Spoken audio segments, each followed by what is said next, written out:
We talk about burnout a lot in nonprofit leadership. We name it, we plan around it, we build in small protections where we can, and still it persists. Usually we treat it as a personal issue, something leaders and staff need to manage, recover from, or become more resilient against. The nonprofit sector is not the only one to function this way, but there are far-reaching consequences that go beyond the sector itself. Thanks for reading. Subscribe for free to receive new posts and support my work. But burnout isn't just personal, and it isn't contained. Over time, it becomes operational, and it impacts community at all levels. It shows up in response times. Simple things like missed or slow response emails, something I know a thing or two about, Frankfurt.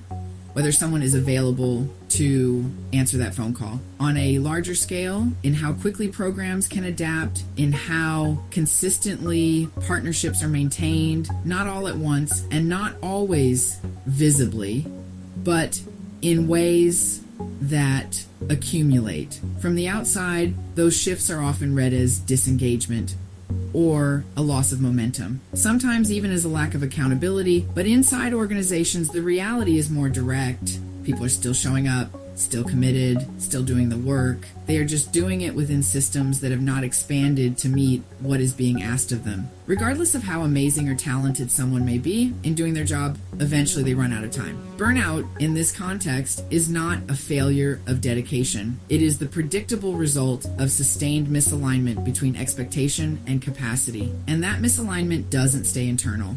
It shapes what communities experience. Support becomes less consistent. Access becomes less predictable. Connection becomes something that depends on timing rather than need. For communities already navigating instability, this is not a small shift. It changes how and whether people can rely on the organizations meant to serve them. And over time, it affects, and I would say erodes, trust. Not because organizations and the people inside them stop caring or trying, for that matter, but because they are no longer resourced to deliver care in a consistent, reliable way. They just simply cannot do any more than they are already doing with what they have.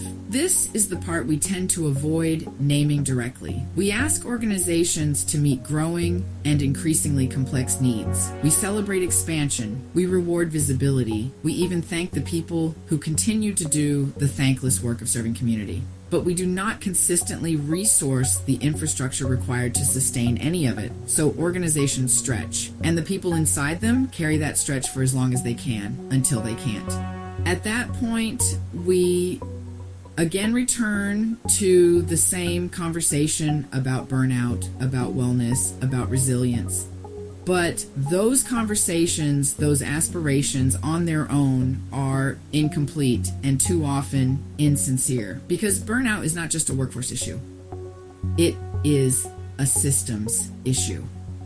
If we continue to treat it as something individuals need to solve, we will continue to see its effects show up where they matter most, in the day-to-day experience of the communities we are trying to support. Sustainability, then, is not a secondary goal. It is not a long-term aspiration. It is a present tense responsibility, because the question is not just whether organizations can continue operating, although that is a very real, also timely, and valid concern. It is whether they can do so in a way that is consistent, responsive, and worthy of the trust communities place in them.